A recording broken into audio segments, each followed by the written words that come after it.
Donc il y a beaucoup de choses qui se sont passées cette semaine, surtout en matière de sortie de perso et en matière de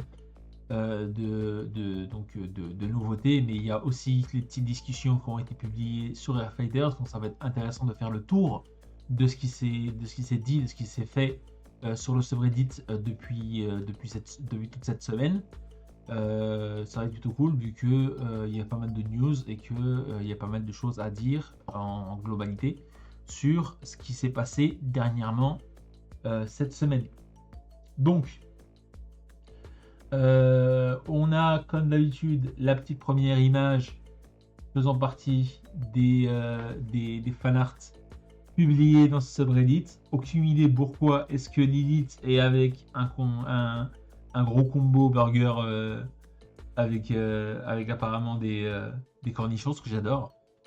Mais voilà, l'image est drôle, donc hop, je décide de la mettre, histoire d'avoir un petit peu de fan art dans ce subreddit.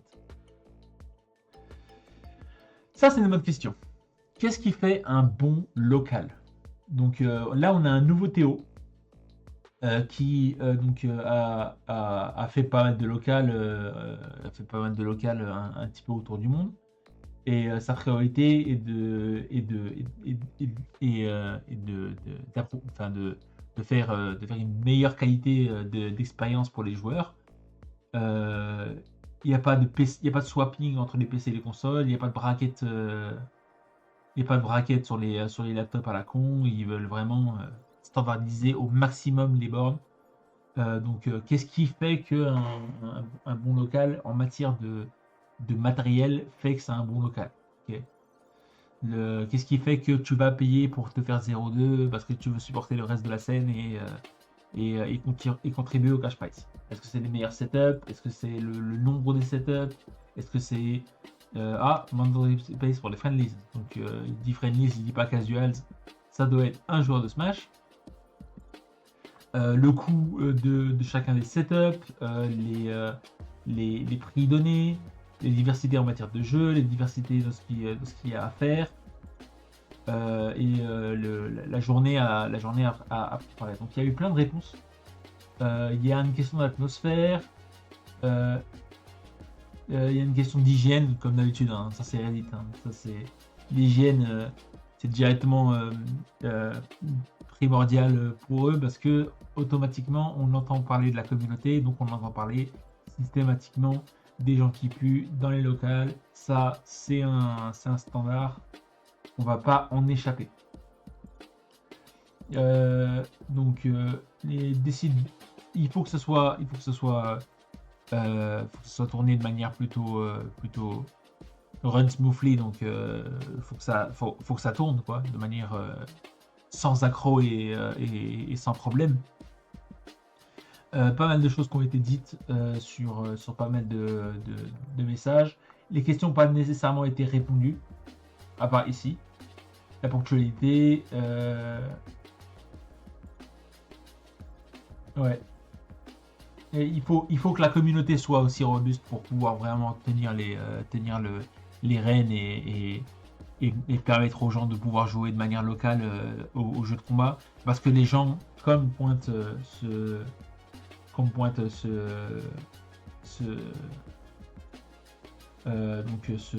cet utilisateur, les gens arrêtent généralement de venir. Il faut que la communauté soit assez robuste pour pouvoir tenir une locale. Ça, c'est super important pour la plupart des gens qui jouent en mode local à ce genre de jeu. Donc voilà, on a fait le tour un petit peu du sujet, mais voilà, c'est toujours un sujet qui me tient à cœur. Les locales, comment les tenir, comment faire en sorte que les gens reviennent, etc. etc. C'est toujours le type de sujet qui me tient à cœur à fond. Et c'est pour ça que je le mets au maximum en avant dans les revues de Air Fighters. Punch Planet. Je kiffe Punch Planet, honnêtement. C'est vraiment un super jeu. La version 0.8.2 est sortie. Un meilleur arcade mode, des meilleurs stages, des meilleures musiques, des meilleures animations au niveau des personnages. Le jeu est super à voir et à jouer.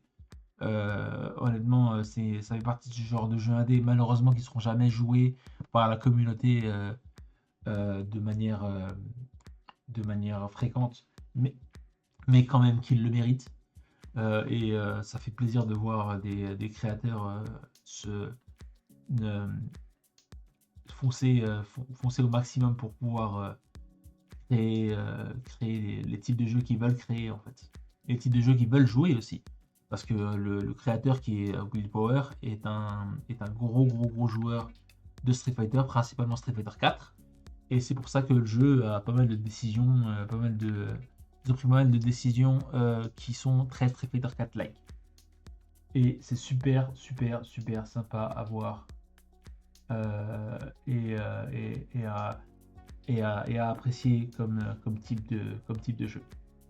La version 1, comme dit Willpower, aura un meilleur mode online, donc un meilleur mode online, mais plus de features en single player, donc en mode à un joueur, des meilleurs matchmaking, des survival, des story mode, etc., etc. Donc ils vont implémenter tout ce genre de choses avant de réellement sortir la version 1.0 du jeu. Donc voilà, non, ça a le mérite d'exister, ça a le mérite d'être vraiment beau. En plus, il n'y a pas 36 jeux de combat qui sont en mode sci-fi, cyberpunk, super sympa de ce genre. Donc au moins ça a le mérite d'être plutôt cool dans sa DA et non seulement dans sa DA, mais surtout dans son univers. Voilà, donc Punch Planet à jouer, à voir et à apprécier. Mortal Kombat, la sortie de T1000 et de T1000 de Terminator 2 qui a été pas mal attendu comme sortie. Beaucoup de gens critiquent un peu les animations comme d'habitude, hein. C'est la chose à critiquer principalement, mais voilà. Terminator 2, le robot métamorphe qui peut se changer en n'importe quoi. Et aussi le retour, évidemment la fatalité. Ça c'est habituel, la fatalité qui va évidemment rappeler au maximum ce qui s'est passé sur Terminator 2. Mais surtout, le pic, Madame Beau en tant que caméo. Alors, je vous explique. Si vous connaissez pas Street Fighter, si vous connaissez pas Mortal Kombat, surtout Mortal Kombat X, donc Mortal Kombat 10, dans un stage, on pouvait, dans tous les stages, il y avait des interactions. Donc, vous pouvez prendre des objets et interagir avec pour pouvoir les balancer sur l'adversaire ou interagir, par exemple, interagir avec une liane pour pouvoir passer au-dessus de l'adversaire et ce genre de choses qui rendaient tous les terrains interactibles et assez sympa en matière de terrain et ce genre de choses. La chose marrante, c'est que dans un stage, on pouvait prendre une vieille dame qui était interactible et la balancer contre l'adversaire. Et cette vieille dame a eu tout un lore qui s'appelle Madame Beau et les gens ont réellement apprécié le petit truc, malgré le fait que bon, c'est un peu hoche, mais en même temps c'est Mortal Kombat, donc c'est complètement stupide, quoi. Donc c'est le classique Mortal Kombat, donc effet à la con qui hop, ça je vais le regarder plus tard. Effet à la con qui est cool à voir et qui est toujours marrant à voir. Voilà, Madame Beau, beaucoup de gens l'attendaient. Voilà, une nouvelle India attaque to be going air, les airs projectiles comme dans MKX. C'est vraiment marrant. Le Madame Beau en plus avec la petite cigarette là du monde de Hot World. Donc très marrant à voir. et on verra ce qui se passe. Le Casablanca Fighting Championship, le top 8 sur KOF 15 à regarder. Vraiment, c'était très intéressant à regarder. Surtout parce que on est à la fin de vie. J'aime pas ça, mais bon, on va l'appeler tel qu'il est, tel que c'est. On est à la fin de vie de KOF 15, vu que KOF 15 va moins être supporté par ses développeurs et ses joueurs à la sortie de Garou, de Fatal Fury City of the Wolf. Donc voilà, on verra ce que ça donne par la suite, mais c'est le dernier tournoi européen, même si c'est un tournoi africain, avec des participants comme HSN qui vient du Cameroun, ou d'autres participants européens comme Inferno Kong et autres. Le Casablanca World Fighter, qui était basiquement basé sur la plupart des jeux SNK, a eu son tournoi Samurai Shodown avec des déplacements comme Checo, donc le joueur français de Samurai, et surtout un joueur japonais, je me souviens plus du nom, mais il y avait un joueur japonais sur Samurai Shodown. Très fun à regarder. Le tournoi avait vraiment beaucoup de joueurs, beaucoup de niveaux, surtout des joueurs qu'on ne connaît pas nécessairement en matière de nom, comme Abdukov ou Vec ou HSN ou autre, mais ça reste quand même du gros niveau. Il y avait Inferno Kong aussi. Je vous conseille de le regarder vraiment jusqu'à la fin parce que c'est assez palpitant et il y a eu pas mal de choses qui se sont passées sur ce match qui sont vraiment bien. Donc à regarder et à voir et à apprécier. Les opinions sur le gameplay de City of the Wolf. On parle pas de matchmaking, on parle pas d'UI, on parle de rien d'autre. On parle vraiment purement de gameplay. Les opinions. Moi, j'ai testé le jeu, je l'ai bien aimé. Je peux pas aller en détail sur ce que j'ai aimé, pas aimé, parce que honnêtement, j'ai pas apprécié autant le jeu. Quand je dis j'ai pas apprécié, je l'ai pas joué autant que j'aurais dû. Mais c'était quand même cool. Qu'est-ce qu'on pense du roster? Qu'est-ce qu'on pense des... Il y a cette phrase-là qui est intéressante. Il n'aime pas les proximity throws. Enfin, il veut que les proximity throws reviennent, à savoir les shops à la 2X où on appuie sur une direction et un bouton. Parce que sur Garou, Mark of the Wolf, c'était ça. Donc, direction plus un bouton. Mais sur Fatal Fury City of the Wolf, ça n'est plus ça. C'est deux boutons. Donc, les boutons A et B pour la shop, de la même manière que Street Fighter ou plein de jeux de combat avec des shops dans exactement la même position. Ce qui rend les shops plus faciles à faire, mais ça change au niveau du gameplay. Il y a beaucoup de dash throw, il y a beaucoup de tick throw aussi. Les shops sont plutôt fortes, donc est-ce que ça vaudrait pas le coup de revenir sur des proximités normaux? Proximity throw. Eh, salut Sika, comment ça va? Ça se passe? J'espère que ça va bien, Sika. Hein. Tranquille, j'espère que ça se passe bien là. J'espère que ça dose bien Grand Blue. Grand Blue comme Virtu, comme 3-3.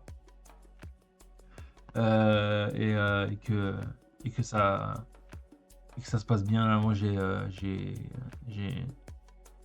moi, c'est plutôt cool. Moi aussi, je suis à la maison là, je suis en train de streamer et puis je fais la petite review Fighters. Donc là où j'explique un peu l'actualité de ce qui s'est passé pendant la semaine. Les trailers, les sorties des nouveaux persos, les tournois, les choses. Donc plein de trucs marrants. Donc merci de passer, en tout cas merci de me faire un petit coucou. T'as ton 3-3, sois prêt pour le Judgment et j'espère que tu vas aller à fond pour le Judgment et pour les autres tournois que tu comptes faire sur 3-3, peut-être potentiellement la HFS ou ce genre de choses. Donc à fond mec, je te souhaite le meilleur et puis en espérant que tu sois bon là-dessus. Donc voilà, les shops sont intéressantes dans City of the Wolf, c'est pas exactement la même chose que dans Mark of the Wolf. Donc c'est des shops à 2 boutons. Ça les rend fortes.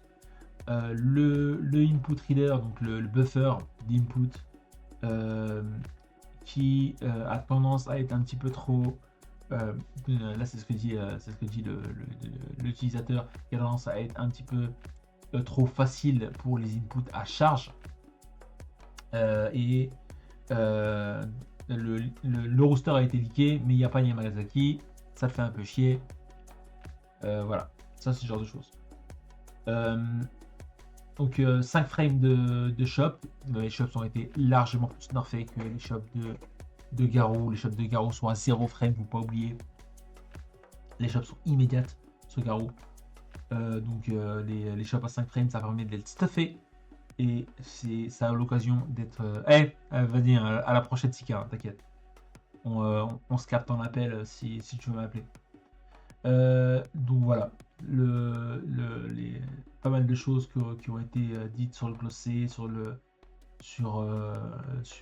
Kane qui a pas mal de ces mouvements là-dessus. C'est une bonne review, c'est pour ça que là je viens de lui donner un vote parce que c'est une bonne review de la bêta et de ce qui s'est passé pendant la bêta. Il y a une chose aussi qui a été dite, qui m'a été dite par un pote à moi. Les combos à 80%, ça va faire très très mal hein, dans la méta et dans le jeu. Hein. Quand on est à full bar et full overdrive, enfin full rêve, donc full rêve à 0, on peut faire extrêmement mal sur un combo dès qu'on l'a bien taffé et dès qu'on a coincé le mec dans le coin. Se faire avoir, il y a des mecs qui ont publié des vidéos où un gars a basiquement fait un shimmy et à partir d'un shimmy, donc à partir d'une fake shop, enfin d'une tentative de shop de l'adversaire qui est uniquement puni et directement puni par le joueur, automatiquement ça a fait du très fort et du très très lourd. Donc je vais vous montrer le tweet en question. Allez, hop, je vais couper le son. Le chimie, et automatiquement, là on parle évidemment full rêve et full bar, mais là la barre de vie va juste fondre. Donc si le gameplay reste tel quel à l'heure actuelle, pour un jeu entre guillemets à la street, en mode footsies, beaucoup de footsies et beaucoup de choses dans le genre, ça risque d'être un petit peu triste. Mais ça fait partie du jeu et même Garou avait des combos absolument dévastateurs quand on pouvait réellement mettre l'attaque de l'adversaire correctement dans les dents. Même Garou, Mark of the Wolf, faisait extrêmement mal dans ses combos. Donc à voir si c'est pareil dans le jeu. La sortie de Sandalphon dans Grand Blue Fantasy versus Rising.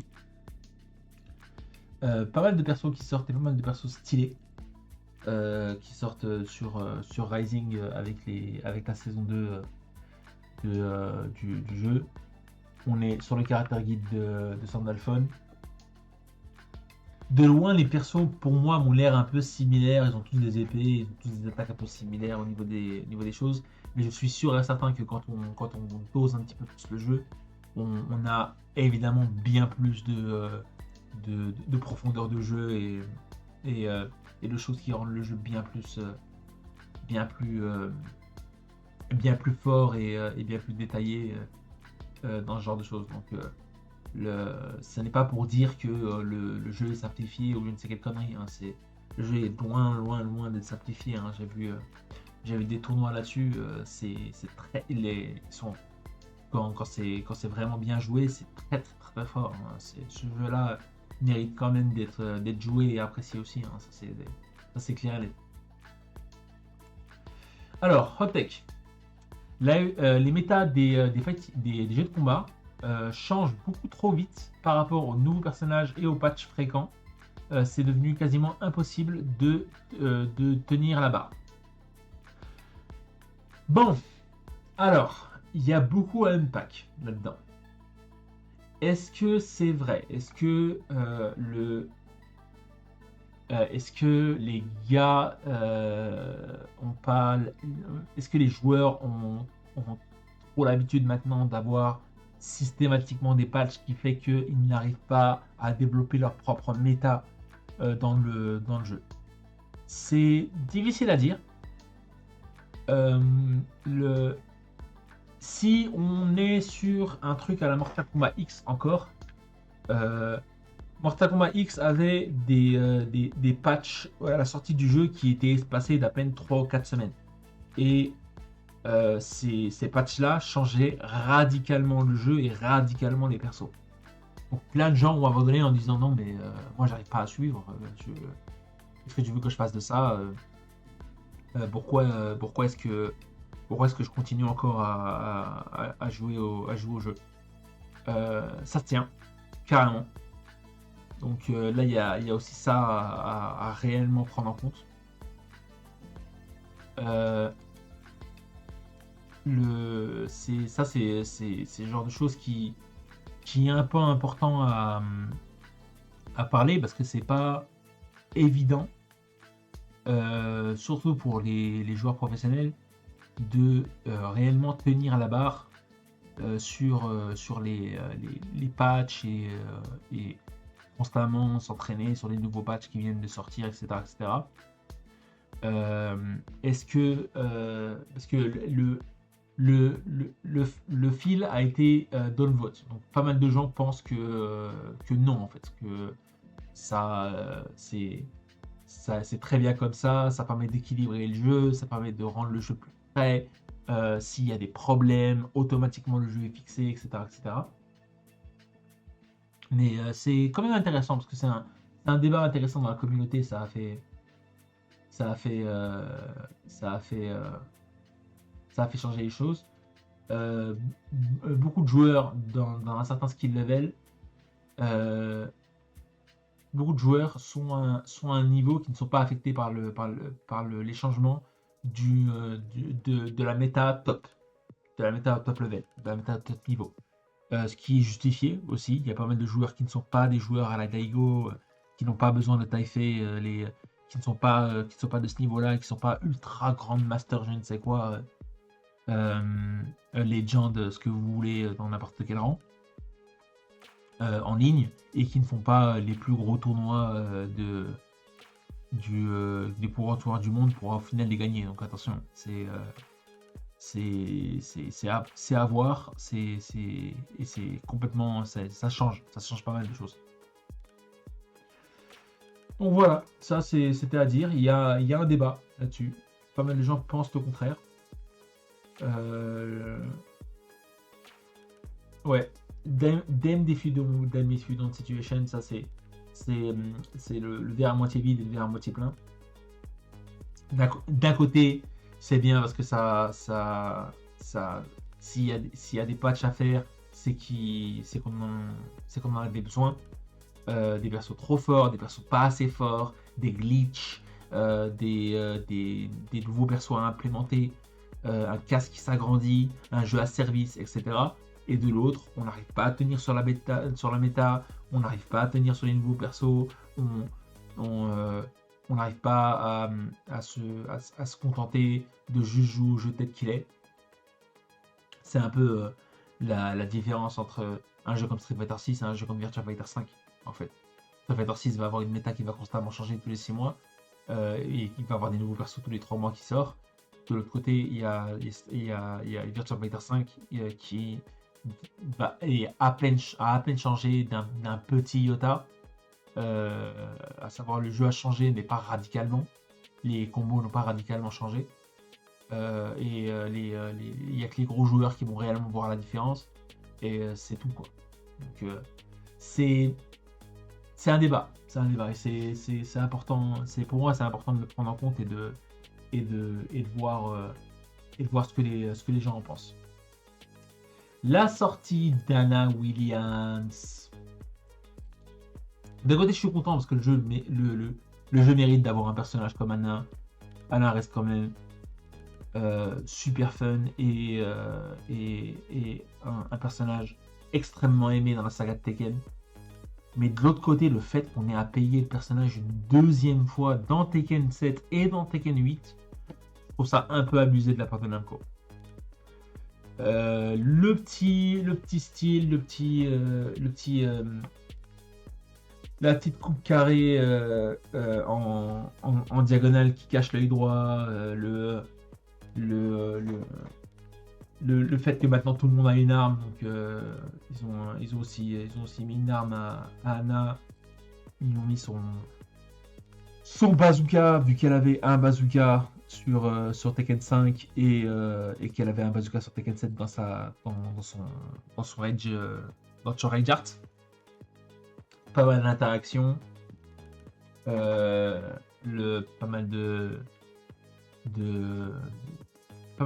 pas mal de choses, mais après ça reste Anna, hein, ça reste les moves qu'on connaît. Le Rocket Launcher a aussi un pouvoir de poison.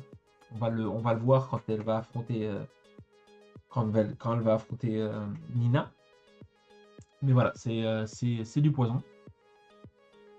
On va le voir même maintenant d'ailleurs. Là, vous voyez le petit effet violet qu'on voit sur Lydia, c'est un effet de poison qui est envoyé par le Rocket Launcher. Qui est envoyé par le Rocket Launcher de Anna. Donc plutôt cool d'avoir un gameplay changeant. Même si la plupart des moves sont un peu un mix entre Nina, Lee, Lao, des genres de choses. Enfin, Nina et Lao plus. Et voilà, là on a l'effet de poison que je viens de vous mentionner. On a ses nouveaux combos et sa nouvelle Rage Art. Les combos qu'on a juste avant, c'est les fameux combos Rage, c'est les fameux combos hit. Et le fameux Rocket Launcher qui rappelle énormément la scène de Tekken 5 où on voit Anna et Nina en train de se battre. Donc très fun. Troisième perso sorti de la semaine. Hein. Troisième. Hein. On a Sandalphon de Grand Blue. On a T-1000 de Mortal Kombat et on a Anna. Donc troisième perso. Très intéressant cette semaine-là. Et on sait aussi que un des persos du Season Pass sera un personnage complètement original qui sera inclus dans le Tekken IP. Mais ce sera un personnage complètement original qui n'existait pas avant. Voilà. Ça, on le sait. Il y a encore des gens qui sont surpris que Namco décide encore et toujours de donc de révéler les personnages de leur Season Pass une fois par tous les 3 mois. Et ils décident pas de révéler l'intégralité du Season Pass comme le fait Street Fighter 6, comme l'a fait Garou, comme l'a fait Fatal Fury, pardon, comme l'a fait pas mal de jeux. Donc c'est curieux, sachant que il y a un débat qui se fait sur le fait que maintenant pas mal de pays sont pas super fans de faire acheter des lootbox ou des choses en fait qui basiquement on achète quelque chose pour avoir quelque chose dont on ne sait pas ce qu'on va avoir. Et ça, pas mal de gens en fait sont un peu curieux de cette chose-là et côté droit des consommateurs, c'est pas génial. Donc c'est à voir si ça va rester dans les mœurs dans le jeu vidéo, mais là pour l'instant les seuls à mettre encore les seuls à mettre les choses dans le genre, donc à savoir Namco c'est encore les seuls à cacher les persos qui vont sortir, malgré qu'on peut maintenant acheter la saison 2. Donc bon, beaucoup de gens aiment, beaucoup de gens détestent. C'est à eux de voir. De toute façon, c'est eux qui consomment, donc c'est à eux de voir s'ils veulent acheter ou non le Season Pass, ou s'ils préfèrent attendre que l'intégralité des personnages soit révélée pour pouvoir acheter le Season Pass. C'est à eux de voir. Est-ce que des gens jouent aux jeux de combat presque exclusivement? Moi, je ne sais pas si je fais partie de ce genre de choses, de ce genre de personnes. Je joue beaucoup aux jeux de combat, mais est-ce que je joue aux jeux de combat exclusivement? Non. Aujourd'hui, par exemple, j'ai joué à Crash Team Racing, donc je ne sais pas si je me considère comme un joueur exclusif de jeux de combat. Donc c'est une bonne question. Mais ne jouer que à ça, ça peut être, ça peut chauffer un peu le cerveau, donc c'est à voir. C'est aussi un débat. Jouer constamment au jeu de combat peut vraiment être dangereux pour le cerveau, comme si c'était un petit peu une drogue dure. Donc faut faire attention. Mais ouais, c'est surtout, pour moi, c'est surtout beaucoup de demandant, et ça demande de l'endurance mentale que personnellement j'ai pas. Et même si j'adore y jouer, je ferai pas des sessions de. Il y avait un moment où je faisais des sessions de 5-6 heures de jeu de combat, mais là c'est terminé, hein, je peux plus tenir. J'ai besoin de penser à autre chose, ou de parler, ou de faire autre chose, quoi. Donc voilà, ça c'est aussi le petit débat qui est lancé sur le subreddit. Ouais, donc ça. Ouais, c'est Almost Exclusively, ça veut tout et rien dire, mais moi j'ai pas l'impression que je joue que quasi uniquement aux jeux de combat, tu vois. Je joue pas à plein de genres non plus, je joue principalement au genre arcade, mais je joue quand même à plein de trucs. Non, il a pas dit en main. Salut So, hein, j'espère que tu vas bien. Il a pas dit en main, il a dit quasiment exclusivement. Donc il a dit almost exclusively. Donc c'est vraiment le 90% de ton temps quand tu joues aux jeux vidéo, tu joues aux jeux de combat, quoi. Donc pas mal de gens disent non. Ouais, dans les messages, ils ont cru, ouais, jouer tout le temps, mais en fait non. Dans le titre, c'est vraiment almost exclusively. Et pas nécessairement un jeu de combat, mais vraiment jouer au jeu de combat en général de manière exclusive. Non, c'est pas le cas de tout le monde. C'est pas ton cas, par exemple. Toi, tu joues à plein de jeux, différents. Là, par exemple, tu es sur Yakuza, donc c'est différent, quoi. Mais ouais, beaucoup de gens pensent que ça. Ouais. Ouais, dans son message, fatigué parce que as the main game, ouais. Pas the main game. À mon avis, il a dit main game, mais il voulait dire le genre. Ouais, voilà, tu joues beaucoup RPG, donc est-ce que tu considères que tu considères que c'est ton main genre? Oui. Moi, c'est mon main genre aussi, hein, tu vois. Mais est-ce que je joue quasiment exclusivement à ça? C'est pas pareil. Tu vois. C'est différent. C'est différent.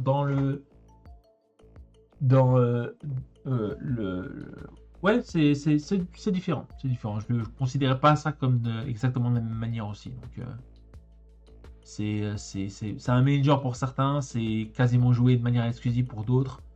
Je suis pas pro pour pouvoir le jouer. Ouais, voilà, c'est 75-25. Pour moi, 75-25, ça veut pas dire almost exclusively. Tu vois. Si c'est 75% de jeu de combat, c'est ton main genre, oui, mais tu joues pas exclusivement au jeu de combat.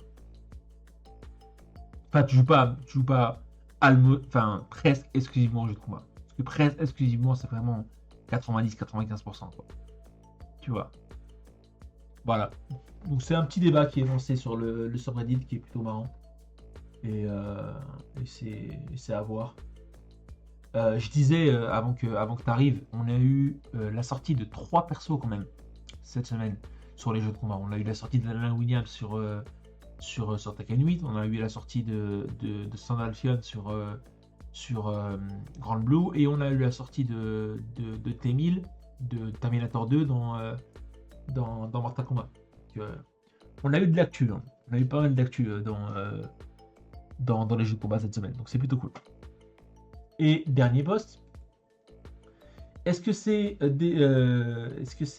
mauvais dans les jeux de combat de faire en sorte que tu mets les plus frames et les mouvements unsafe de manière évidente dans le jeu. Dans le jeu, on parle vraiment dans le gameplay. Petite histoire, Fantasy Strike a une animation. Son animation de garde a 2 couleurs. Elle est bleue quand l'attaquant est safe et elle est orange quand l'attaquant est unsafe. Et en fonction de si c'est beaucoup unsafe ou pas beaucoup unsafe, l'animation de garde est plus ou moins grande. Après, c'est un jeu qui est volontairement simplifié au maximum pour que les gens découvrent et connaissent comment jouer au jeu de combat. Mais c'est intéressant que ce jeu-là montre réellement si un move est unsafe ou pas directement dans la garde. Et ça rentre en compte dans l'esthétique du jeu. Et ça rentre en compte dans l'élément principal, à savoir comment le jeu se joue. Donc, vu que ça rentre là-dedans, ça passe. Mais il y en a qui pensent que ça peut être mauvais pour l'esthétique du jeu. Mais il n'y a aucune raison pour que ça ne soit pas une partie de l'élément ou une information constante. C'est à voir, c'est à déterminer. C'est dur à dire, mais c'est à déterminer. C'est intéressant parce qu'en fait, pas mal de gens vont considérer que non, il faut cacher au maximum ce genre d'informations. Et pas mal de gens vont considérer que non, faut pas les cacher du tout. En fait, faut les maintenir tels qu'ils sont. Voilà. Comme je l'ai dit, à Fantasy Strike,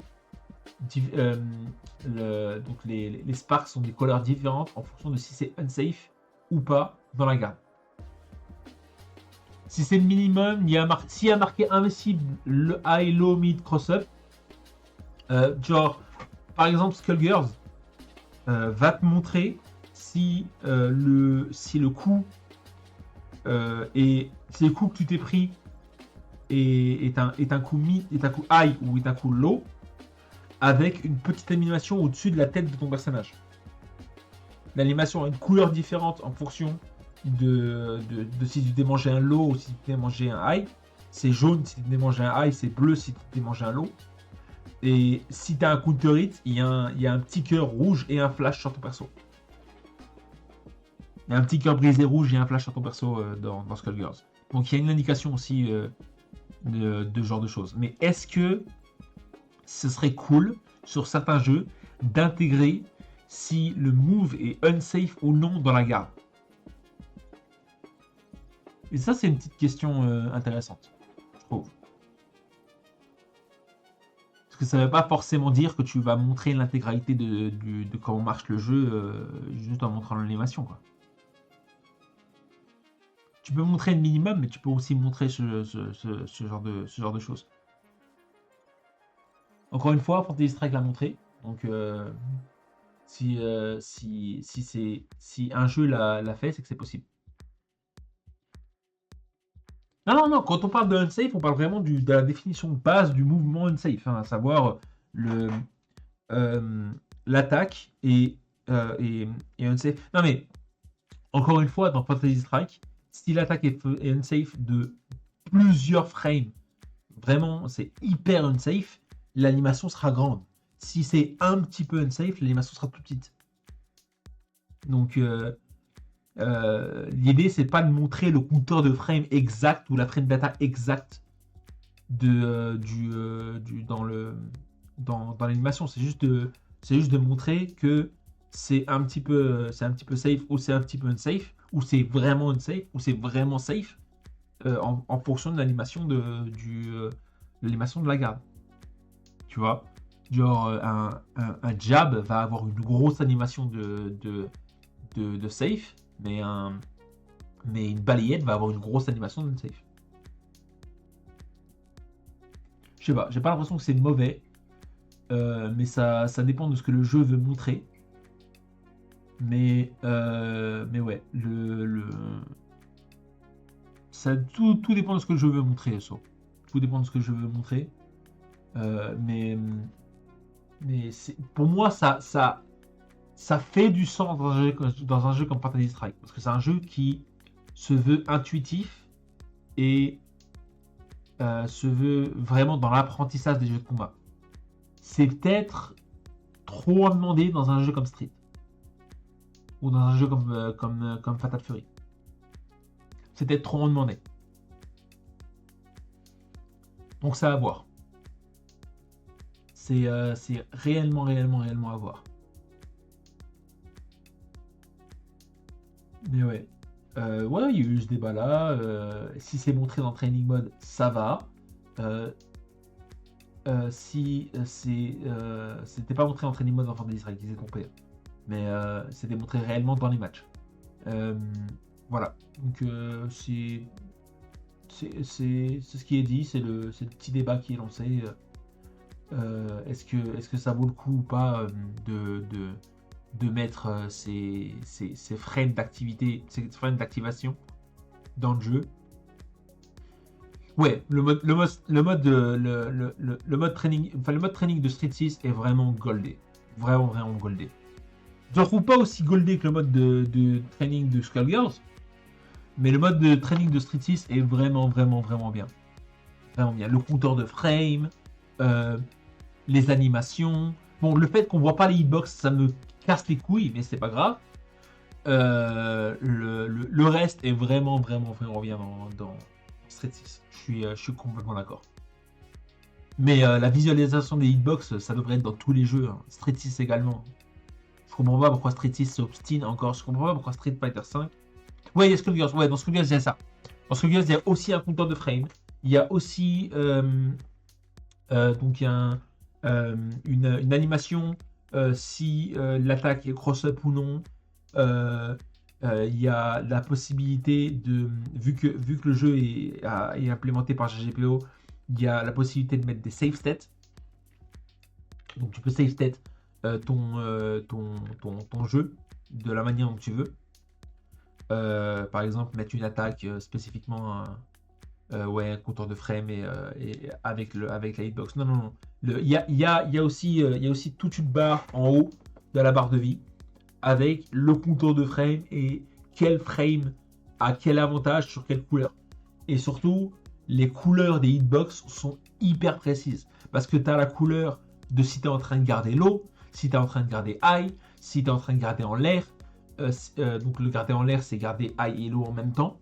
Et ce genre de choses. C'est vraiment propre. Il était considéré comme le meilleur mode training de tous les jeux de baston quand il était sorti.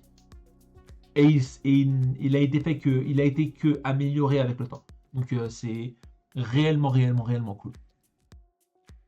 Voilà, donc j'ai fait le tour de la semaine, je pense, de tout ce qui s'est passé en news.